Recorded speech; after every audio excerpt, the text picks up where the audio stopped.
Welcome, ladies and gentlemen, to the Tree of Woe Wrestling Podcast. I am the Black Patriot. Hey guys, I'm Mark from MD. Please check out my podcast, Cut My Music Wrestling. I really appreciate the support. And this is the Wrestling Podcast, where we always put wrestling first because wrestling is the number one priority. Definitely. Remember, guys, like, comment, share, subscribe. It's a small thing for you, but for me, it means the world, and it means the world to the channel. Yeah, what we got today? Jumping right into this show, 2026 WWE Clash in Italy, or should I say Trash in Italy? Clash in Italy? So this show was absolutely the worst.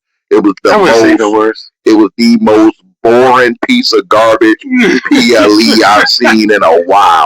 That's a bit extreme. I bro. cannot. That's extreme. I'm done, guys. Yeah. I cannot. I can't with WWE. Guys, this show was terrible. It was serviceable. Okay, this is not the worst thing that they've ever put out. Terrible. They have 5 matches. They could easily go with 7 to 8, but if they was content on going with this 5 match format thing, I don't know why. But in this on this card though, I will say they did have some solid matches. Rhea and Jade was a solid match. Sol Ruka and Becky was a solid match. Rhea and Jade would be my pick for best match of the night. Outside of that match, you could pack the rest of this show up. It was terrible. Rhea Jade had a great match. Sol Ruka, Becky had a good match. Decent match. Roman and Jacob had a good match. Snooze fest. I would not say snooze fest. And who's the fourth one? Cody versus Gunther, which was also that was one, but it was another one.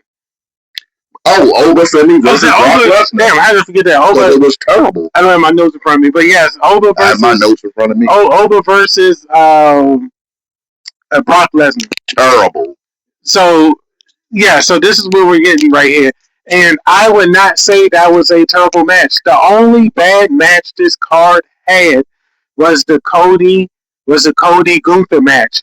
And they got that stinker out the way early in the pay-per-view, which was good, because then I think the last 4 matches behind that, I think made up for it. This was it was a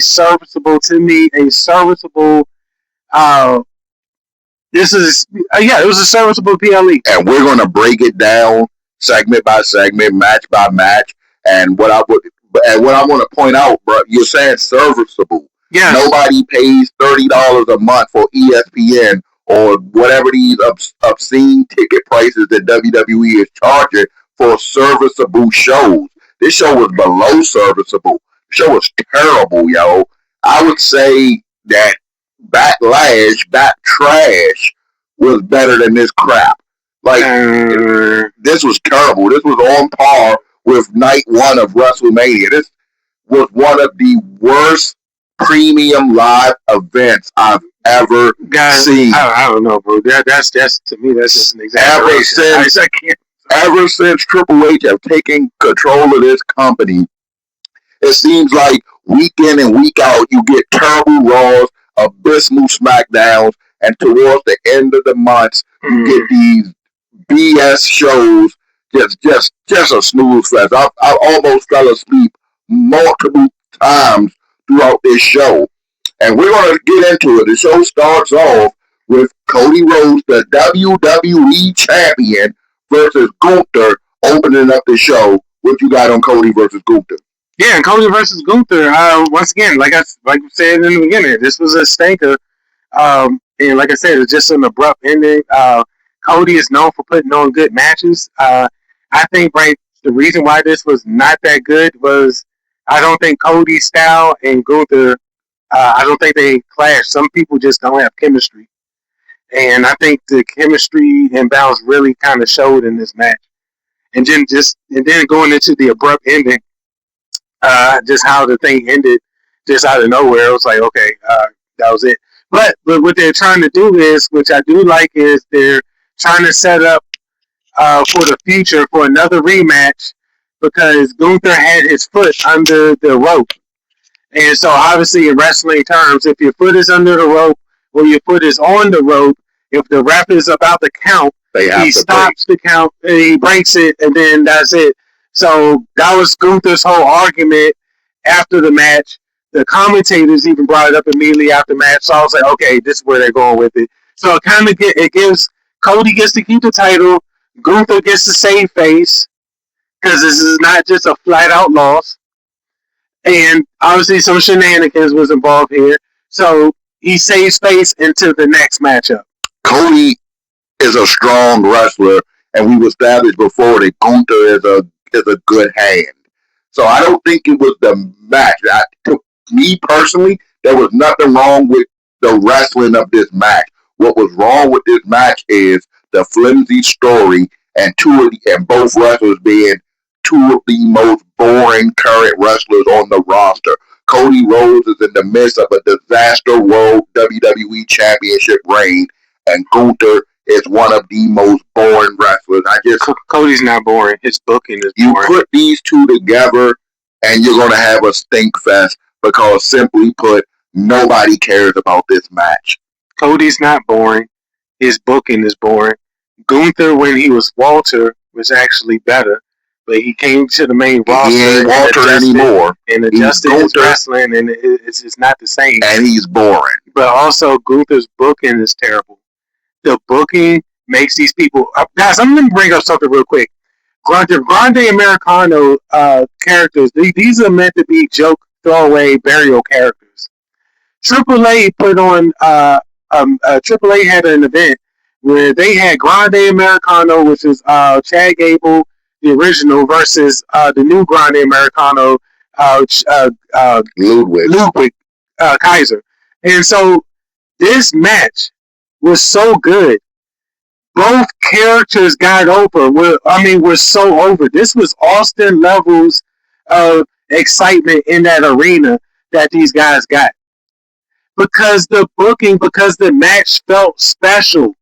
The match not only was a great wrestle match, the storyline behind it was awesome, and so therefore the people of Mexico were going crazy for this. Kaiser gets no pop in them in United States, and so does Chad. But we're in Europe for this show. They're in Mexico for that show. Overseas crowds that's not used to seeing WWE all the time goes berserk. Like I was saying about this crowd, they're chanting, they're singing everything, and the crowd was the only thing that's really tolerable about this show because everything else was like lifeless and just boring. I was bored out of my mind watching this show. This crowd was not behind the wrestlers like the AAA crowd was.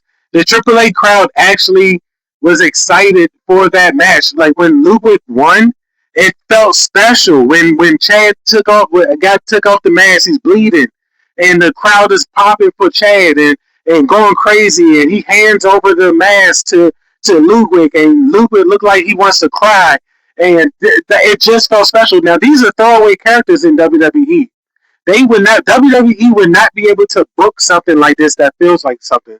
WWE booked that. So it's not the character. So going back to the original point, Cody and Gunther are not the problem. The booking of Gunther and Cody is the problem. That's why. So they are not boring characters. It is the booking. The booking will bury you. And so if their booking is bad, that means what we're seeing on TV is bad. Yes, but the booking, they're giving them no storyline. Because they can wrestle. Bad. It's still bad. They're still boring. And yes, because has been booked strongly. He had a 666-day Intercontinental title reign and 2 World Heavyweight title reigns. But that doesn't mean anything. You can't get a boring guy like him over. You can't just give somebody the belt, guys, and expect the belt to make you. The belt, it doesn't matter how many times Gunther's won the belt. If you giving him the belt and not giving him no story behind that belt, nobody cares. The title reigns are not going to make any sense. They're going to be forgettable. And this is what WWE and Paul Levesque and the WWE writers, because it's like they just don't, they have the concept of what to do, they just don't want to do it. I don't think they want Cody to get over too much. I don't think they want Gunther to get over too much. I don't think they want anybody to get over too much. Hence the burial of LA Knight. And this is exactly what's going on. Because if they really wanted to make a star, you would put LA Knight in Cody's position. But here we are.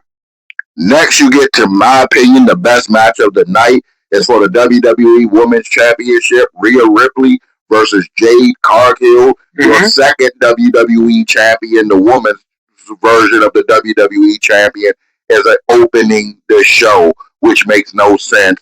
But Jade and Rhea had, in my opinion, the best match of the night. Yeah, I mean, we got to give Jade some props. I've been shitting on Jade for a while now about how terrible I still think her gimmick, her mic skills and everything, or her charisma is dry. I still think she needs to work on that. But I cannot trash her wrestling ability anymore. Jade looks like she has taken leaps and bounds steps to get better. I got to give her some props, and I got to give props where props is due. So I'm not going to hate on Jade anymore from now on when it comes to her wrestling. This was a solid match with her and Rhea, because I'm not a big fan of Rhea's wrestling. Even better than the one at WrestleMania. I've been saying it for a while. I've said it for years, actually. Jade is like that. And what I am seeing from Jade now, Jade is looking like a beast, yo. She looks like she came and she's taking wrestling serious. Because you could say other women in the wrestling that have been put in positions, they're not stepping up. Jade is stepping up. Jade Cargill was a beast. This is the second pay-per-view in a row for her that she's looked absolutely amazing. And this is I'm sorry, I mean, I was actually finishing my point. My bad, but so this is my thing I have with the issue that I have here. If you're gonna give Jade a faction, why would you give her Michin and give her B-Fab? I'm fine with Michin. They need to back B-Fab ass up. They are what do they call themselves? They the baddies. They the same. It's the same gimmick from AEW. They're the baddies. They're not so baddies because Michin is not bad and B-Fab is not bad. And even Alexa made a comment on it. They was like, "What's up with your two? What'd you say? What's up with your two henchmen there? They don't do anything to make you look better." So even Alexa even sees it. No, it's not even that. It's the fact that they don't look on par with Jade. Jade outshines them. On Jade's level. Jade looked like if God himself came out of heaven and was like, I'm gonna create the perfect female professional wrestler, and I'm just saying, look, Jade got the best look. Yes, she does. Yes, she does. And so this is my thing about it. So not only do these women, to me, not have the look, but they also, to me, wrestle sloppy. Michin not so much, but B-Fab definitely. B-Fab is terrible. B-Fab completely botches a simple rope. The foot on the rope. Exactly. She only had one job, just to take two hands, grab a leg, and put Jade's foot onto the rope. That's your only job. I don't like B-Fab. I don't see nothing to her. She should have been cut. I'm surprised she still got a job. You should have said Zelina Vega will probably work better in that faction more than B-Fab. B-Fab to me should be cut. But keep B-Fab. Yeah, that doesn't make any sense to me. So yeah, that's what happened. So Charlotte came out too. Charlotte came out to help out. So she ends up mopping up B-Fab and Michin, ends up mopping them up. She puts Rhea's Jade was about to pin Charlotte off a clean Jaded. No, sorry, not Charlotte. Rhea. Yeah, she was about to pin Rhea, but then Charlotte came in, put the foot on the rope, did correctly. And then so you guys done. Yeah, so then they had a little back and forth, and then Rhea obviously got the pump hand slam, obviously, and then got the win. And the Riptide, sorry, it's the Riptide. Yeah. And so hits the Riptide, and then that's a 1, 2, 3. What this does for Jade, this is retarded. Because what does this do for Jade? Where does Jade go from this after you lost 2 title matches? Yeah. So where are you going back? Then you're going to go beef over here with Tiffany Stratton for the mid-card title? Not. It's retarded. It makes no sense. If Jade doesn't get a third chance at Rhea and win it, then Jade should be winning the Queen of the Ring tournament and challenging at SummerSlam. But we know that Charlotte is going to win that tournament. Oh, Charlotte is going to win. So this is why they're building up this super friendship crap between this same stuff they were doing with Io and Io and Rhea. They're now going to do with Rhea and Charlotte, where they're going to be like the bestest of friends. I'm going to carry you out, Rhea. I'm going to, everybody's going to smile and cheer for us. Yeah, Charlotte literally is carrying Rhea Ripley down the aisle back to the backstage. I'm like, what the hell is she can't walk? And so she's. And if we're going to talk about what the hell, and let me digress for a minute, this has been the third pay-per-view that Liv Morgan has not been on, has not defended the women's world heavyweight title. Yes, this goes back to the earlier point. As a matter of fact, they announced the Queen of the Ring bracket. Why in the hell is the women's world heavyweight champion also in the Queen of the Ring tournament? It makes, when you try to put too much logic into this product, I think you could start developing brain tumors. Because this stuff is not meant to be thinking about this hard. When you think about it, really, you get these migraines, these headaches, because you're like, what is the point of all of this stuff? It's just like with the SmackDown before the Clash and Shittily. The Go Home, none of the matches had anything to do with Clash and Shittily. Now, the Go Home show for SmackDown was terrible. I made a video about garbage, complete garbage. And it's just like, what are y'all doing? It was back in the day, guys, to where, and I don't know if a lot of people listening remember these days, but before the pay-per-view, they would have something with the people that were participating in the pay-per-view, the go-home show. They would have them do something exciting that would leave a cliffhanger on the show that you had to be like, oh my God, they're going to tear each other up at this pay-per-view. They just left me on a cliffhanger. This is crazy. And this is the format for so many years. Now what they're doing is giving wrestlers a break before the pay-per-view, and they're putting people on, and then they're just giving you these random matches that just don't make any sense, and they have nothing to do with the upcoming pay-per-view. So it's almost like if they weren't mentioning that the pay-per-view was coming up, you wouldn't know. Because none of these people have anything to do with it. And nothing leads into anything. Or if they do, it's the most minute. Like, I knew Rhea and Cody weren't going to do anything on the show. Mm-hmm. They both were on the show, but they didn't do anything. Exactly. They're not going to, because they want them talking. They want them talking. They don't want no action. They want brawling. They want little brawls. Get this everything out of here real quick. And then this is all they want. And none of this stuff is leading to new viewers. And they are losing the viewers that they currently have. Because these people are booked terribly. These people are stars, but they're booked terribly. Now we get to one of the worst matches that I've seen in a while. What? And I'm just like, we're 3 matches into this 5-match PLE. This is the match where they totally retcon what happened at WrestleMania. No. And commence.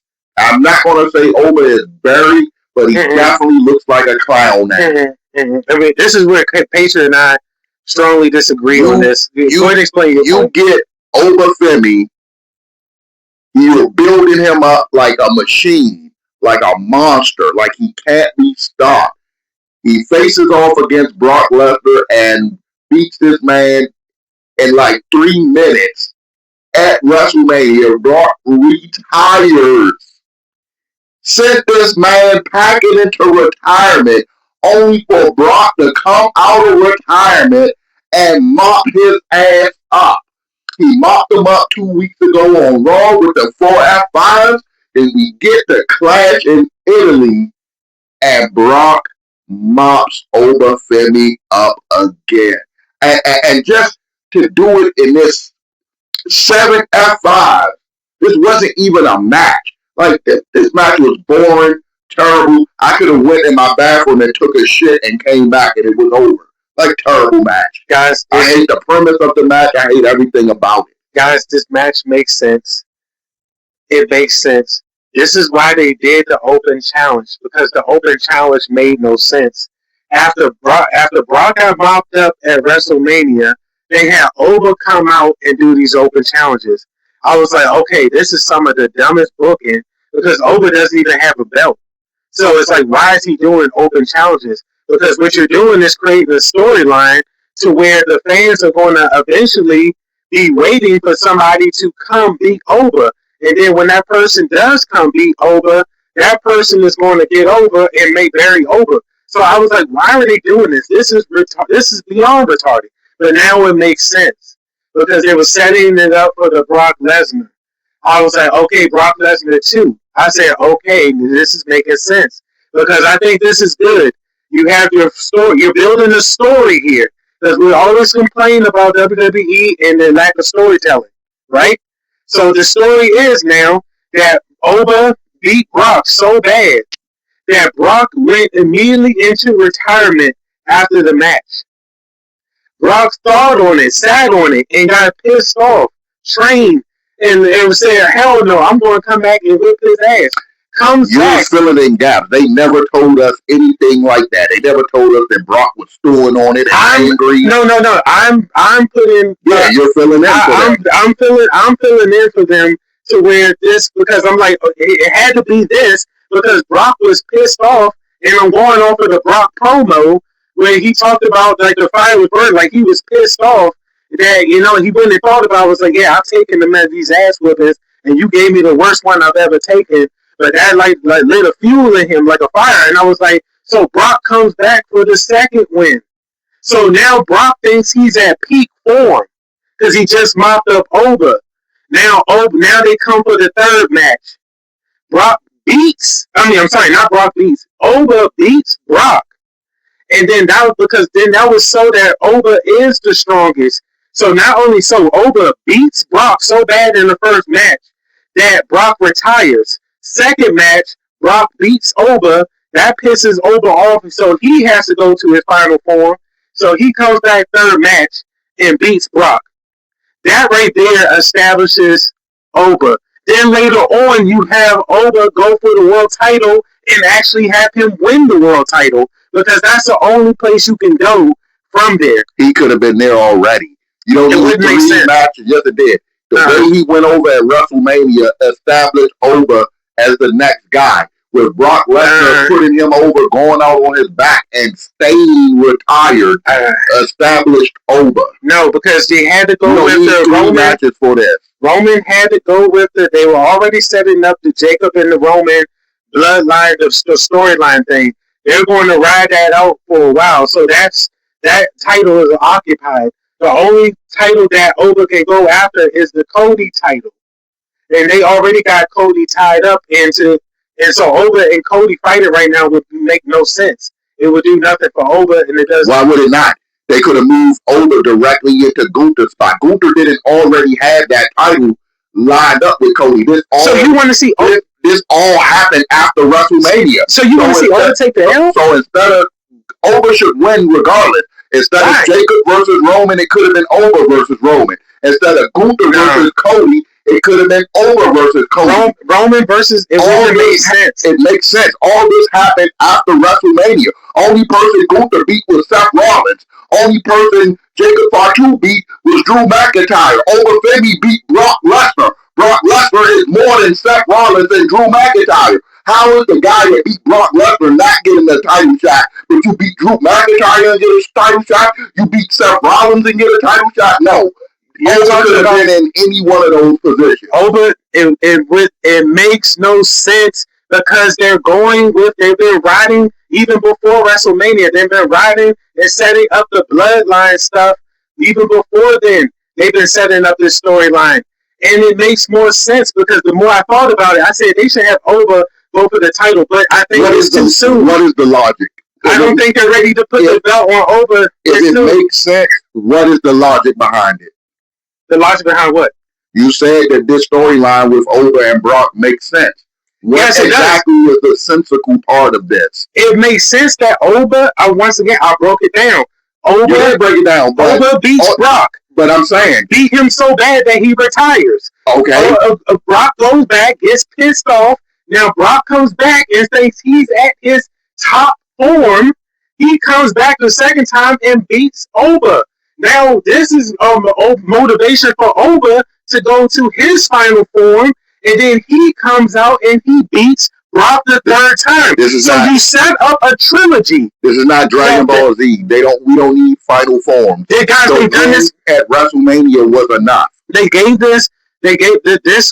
is good because this now makes sense of the open challenge.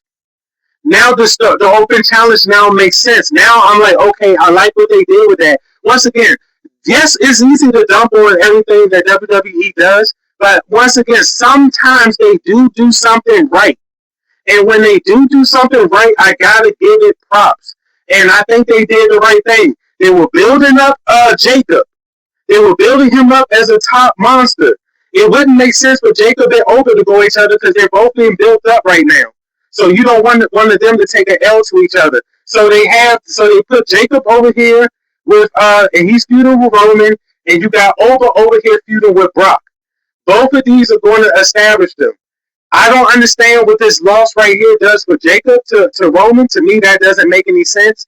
That needs to be more talked about and studied than this right here. I think this right here was smart booking. Have Brock go over the second match. Third match, you crush Brock. Make Brock retire again for the second time. So now you beat him for the third time. The third match is the exact same match that we already got at WrestleMania. That makes perfect sense. They're going to have that makes perfect sense. These are power guys, so these guys are going to come out. And let's not act like we've never seen a Brock Lesnar match before. But now he's actually doing. Now he's just giving out F5. Before he was giving out suplexes. These matches are boring. Before he was giving out all these F5s. I'm over Suplex City. I'm over this ridiculous. Guys, I like this. Once again, I think this is great storytelling. I got to give them props. This is a best of 3 series. I like what they're doing here. Oba's going to get the win at the third match. This would not make sense if they had Brock win that third match. If they have Brock win that third match, I would be like, this is the most incompetent, retarded shit I have ever seen in my life. I'm already on that train. That would be stupid. So let's see where we go from there. The next match you get is also was a good outing from Becky and Soul, but another match that is nonsensical, in my opinion. Why is Soul walking in without a winning record? She's already lost to Becky Lynch once. She's already lost to Liv Morgan. She's already lost to Io Sky, but here she is at Clash in Italy, beating one of the greatest women's wrestlers of all time. And it's not just me that's saying it. Becky Lynch says it. Sports Illustrated says it. Everybody says it. But here we are, Becky. Why is Becky constantly putting over people that are undeserving? My problem with this is Soul. Matter of fact, Soul has no storyline. She lost to Zarya as well before she came to the main roster. So Soul has no storyline going with Becky to really go into this match. All they've done is just have matches. So to me, that's the biggest problem with this match. Excellent wrestled match. I will give them that. Excellent wrestled match. But just the storyline in this to me made no sense. And this is why I say the pay-per-view was watchable, because some of the stuff, like I said, some stories were there, some were not. This is one where the story was not there, but the wrestling was. So 4 out of 5 of these matches had excellent wrestling to me. I think the Brock and Oba with the power moves, they're power guys, so they're going to be hitting each other with power guys. I think they did a great job with that. Like I said, Becky Lynch here and Sol Ruka. I think did they not put on one of the best matches tonight? No, I said that. Yeah, and you have a problem with the book. I have a problem with the book. I have a problem with we're witnessing Becky versus Maxine Dupree all over again. No. Lyra Valkyria. Becky keep putting people. Becky take this intercom. She lost to Lyra, got it back. She lost to AJ, got it back. She lost to Maxine Dupree, got it back. Soul is actually a better wrestler than all of those women. Soul is not better than Lyra Valkyria. I think she is. Soul is better than Lyra Valkyria. She's not. But all of those storylines were all of those feuds were lacking storyline. And this one does as well. It does lack storyline. The Patron and I agree on that. And Soul has no reason being in this match. How did she deserve a title shot over Roxanne Perez? How did she deserve a title shot over Raquel Rodriguez? She just got to the roster. So I'm gonna back you on this. So this is a problem that we have with WWE. So this is something that they like to do. They'll give you this terrible booking, but then they'll throw a random belt on you. And once again, we're back to the original talking point, to where they think that the belts will make you. So now when Soul has this belt, and she has the belt, she's going to get terrible booking, and then people are going to be waiting for this belt to get off of Soul's People are going to turn on her. Yes, because like I said, the booking is terrible. You cannot just give people belts and expect people to care. The belt does not make the wrestler. The wrestler makes the belt. Roman even just recently said that, because that is very true. You elevate the belt from you being that. That's why they had back in the day, they had for the IC title to reestablish the prestige of the IC title. They gave it to Cena. Cena, I don't know if people remember this. Cena took the motion from the main title for a while, and he was meandering around in the IC title. It was the United States title. The United States. Sorry about that, guys. It was the United States title, and he was meandering around with that for a while. And he brought some prestige back to that title, because once again, it was a once prestigious title. It fell off, and it took John Cena to come in and to make that title, because it was a jobber title. The U.S. title was a jobber title for a while, and that's why they had to have Cena come in. And to digress again, you get this show, no tag team titles on this joint, no men's mid-card titles are defended. What is this? Why would Sol Ruca and Becky Lynch, the Intercontinental, the mid-card women's title, make it onto 2 pay-per-views, but not the Women's World Heavyweight Championship? This is the problem that I had with this idiotic booking. It's stupid, and I'm over. I am so over watching bad shows and coming on here I haven't been acting like this stuff is cool. I'm going to tell you like it is. I'm going to tell you it's trash. If I'm telling you these pay-per-views are ass, there's no reason for you to even tune into this crap. I think for this pay-per-view, I think people should give it a watch. I personally, like I said, give it a watch if you have insomnia. Give it a watch. It was not that bad. Like I said, the Sol Ruca Becky thing, the storytelling is god awful. It's terrible. I don't understand it. It's just going to be a burial of another good wrestler. And like I said, they are having these good matches, but for some reason, it's either they're putting effort into a story or they're not. There's no middle of the road with them. It's like they're just giving you nothing, or they're giving you something. I just don't understand these guys. We get to the main event. Not only was this match boring, it was predictable. I wouldn't say it was boring. If you thought this match was solid for 1 second that Jacob Fatu was going to win this match, of course. My friend, you are kidding yourself, guys. I really don't have much to say about this match. I was thoroughly bored by this. Now, just like they said, just like I told you with the Brock and Over thing, I think that is top notch booking. Right here this is totally retarded, because what does this loss do for? What does this do for Jacob? Where does he go from here? Back to the mid card where he belongs. He came out. This is the old Vince McMahon crap that they did with him. They did the exact same blueprint. They took a wrestler, built him up to where you thought this guy can destroy the whole damn roster, just to have Roman come and beat him. Twice. I was like, bro, this is like goddamn Vince McMahon before he left. Like, twice. All over again. It's like, why? What does this do for Jacob? Now that all breaks, no gas. It means nothing. It means nothing now. Acting invincible means nothing. It should have had some type of ending to where somebody comes out and interferes, some type of disqualification to where Roman retains the belt and Jacob gets the win or something. Somebody comes and interferes, mess up, something like that. But you cannot have a win to where Roman is pinning cleanly Jacob in the middle of that ring for the 1, 2, 3. And what, at the lights. And what did I tell you when we were watching it? The win at WrestleMania means, Roman is the superior wrestler. The win at Clash in Italy means Jacob should have never been in the ring with Roman in the first place. If the champion smokes you twice, you're not on that level. But they're going to put Oba in that match, and they're not going to be ready to give Oba the face of the company. So that means you're going to put Oba in that match against Roman just to lose, which devalues Oba's character. So the best thing to do is have him go against Brock and have him have a trilogy with Brock. This is why I didn't agree with having Oba immediately. At first I did when I was like, okay, this makes sense. But then I thought about it more.